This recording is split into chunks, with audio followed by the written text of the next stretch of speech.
Hey everyone, we are in Empyrion Galactic Survival, Reforged Eden Custom Scenario version 1.10. I had spent the better part of the day, about 6 hours, getting the ship here, the salvaged vessel, restored to, as most as I could, its natural state. It is a Sunat class corvette from the Xerax Empire. And I shifted some things around inside, a little bit different, mostly for shields and added fuel. But now, I'm going to test it out. We're going to start getting into combat. In this system here, we've got, I think, 4 combat sites, which are great places to go to fight bandits, raiders, etc. Class 4 and above typically limits you in some capacity from the ships that you can bring in. And I believe the class 4 is usually, the ones I've seen at least, is a battle between the Xerax and UC8 ships. So those probably not going to be something I can do in single player reliably. That's probably something better for a multiplayer type raid situation. But I'm going to go after this class 2 site for bandits with Sunat here. It has about 1 million CPU total right now. And the only thing that I could have done different would have been to have better thruster placement for some of the turning. But in these zones, in this zone I'm pretty happy that it's in a yellow cloud so that you'll be able to see a lot of the combat. There is a bandit station. There's a space station that then spawns in ships and some interceptors. And some of them spawn in a boss ship, which has happened here, which is the Steel Hammer. That is a bounty target, much like the Captain Zorcha that we did not get to loot. There is a bounty token available in this cargo hold here. So I'm going to configure my turrets. I'm going to set it just for generators only for right now. Because if you pop all the power, the ship can't do anything. Pretty straightforward. I have, as far as my edit goes here, I have a pretty long cut for battle, about 20 minutes, that I am just going to not talk over. And I'm going to put some music on. So feel free to enjoy. And if you'd like, you can just mute the video and play your own music. It ends at about 25 minutes. See you then.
Alrighty. We are getting close to wrapping this guy up.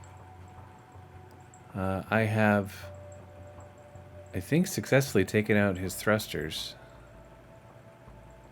And he's pretty much dead in space.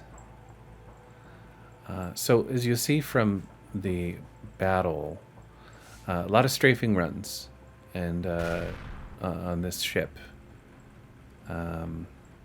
For the enemy ship here, apparently I had been fighting it like 90% of the time upside down, but that's okay. But the core is right in here in the back. Once you are able to get behind it like this, you can just dig through with artillery to get to the core. It's up a little hallway ramp, and right above the core is a loot box with the bounty token. It's important. This is really like our first time showing ship combat. It's really important to make sure that you keep track of your shields and what's happening to them, and that while you're off recharging your shields, that you are making sure that your artillery cannon, or whatever you're using, but artillery cannons primarily is what I use, that you've reloaded them in that time. Because you don't want to go through the loss of shield percentage to get up close to the ship to shoot your cannon, only then to have to wait for it to reload, which I am guilty of and have done numerous times. Artillery is really good for piercing through armored blocks. I think each shell does about 13,000 damage, but it's spread over a radius as an explosion radius. So it's not the best for precise shots, but it's good for breaking out a lot of blocks in a small area.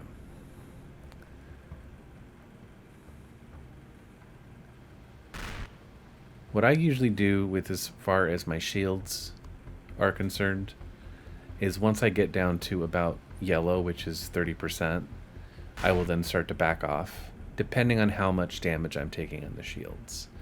If I'm fighting something that has lots of laser shots, I might back off at around 50%, or I might try to find a way to trap them, like on a rock or something, a space station or a rock. Xerax ships don't have great AI, and they will often get stuck. So, and there's the core, popped. When the color changes like that, that means that you've popped the core and it is no longer a faction item. So this, the hammer, the steel hammer type ship, which we'll get into momentarily, is a hoplite class ship, which if you are in creative mode, you can spawn it and check it out fully undamaged.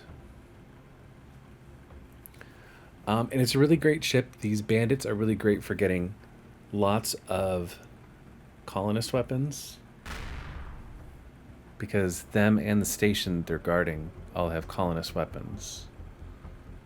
Which, the annoying part about colonist weapons is they take tungsten, but if you are on temperate planets, pretty. If you're on temperate planets, that's what happens when you blow up a generator. There should be plenty of tungsten. You can also get tungsten from rich asteroid mining. And all of the ships are taken care of. So in the hoplite class, the steel hammer, there's some goodies. So put your salvage core on, and you can get all of these bolter weapons. These are great. These are great weapons because they have really, really low CPU cost. Only about 6,000 CPU, as opposed to the regular projectiles, which I think are 12,000. And I think the missile turrets that are also in here are 12,000. They're inexpensive, but their ammo is special. Again, you need lots of tungsten for them. But they're really accurate, and the colonist missile turrets, the light missile turrets, not the dual missile turrets, but just the regular light ones, can fire an atmosphere. So they're great missiles to use when fighting POIs. which is my plan. Get a bunch of missile turrets and then blow up a bunch of POIs. So in here, back through this cargo hold, not really cargo, that's where the core was. Here's the bounty token. And then in and around the corner here is a box. And then on the other side, the beep, beep, is another box. Now these are just like, these are low tier combat ships. So don't expect a lot of great things from them, at least from the blocks or from the boxes. But mostly they're a great early source for these turrets, which are even on high end, even on like my massive high end ship, I still use the Colonist bolter turrets for my kinetics until I upgrade to Vulcan turrets, because they're efficient. They're low CPU and they are efficient to use. So we're gonna have plenty. I think I after all of the ships in this station, I think I end up with like 40 bolter turrets and I think a dozen missile turrets. And here on these little ships, they have guns themselves. And then there's a little box here, a reinforced crate, that has the loot token in it, or the bounty token. For the bounties, the regular raider tokens, bandit, raider, and death's hand tokens, you take to a colonist scrapyard.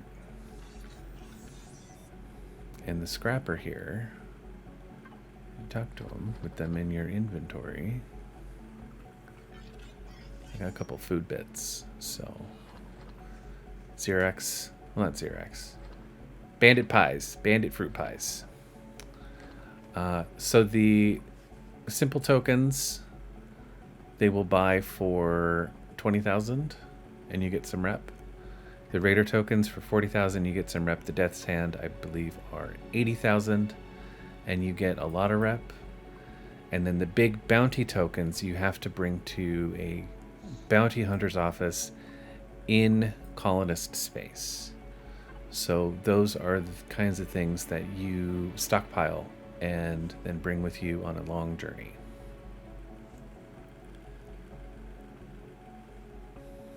I also looted a bunch of thrusters and added some thrusters to the Sunat, the left and right thrusters, so that maybe its turning will be a little bit better. But then this middle vendor here will buy your salvaged chip components. So I really don't have much use for small thrusters at all. And I did get some crew that I salvaged off of the ships, which is why it's important to use a salvage core, because if you just if you don't retrieve the crew token and you just salvage it, you just get money. You get like 3,700 credits, which it's better to have the crew token. And that, my friends, is that. I think it was a pretty good job doing what it needed to do. I'm going to close it up here, and we'll catch up next time. I don't know what we're going to do. We'll figure it out.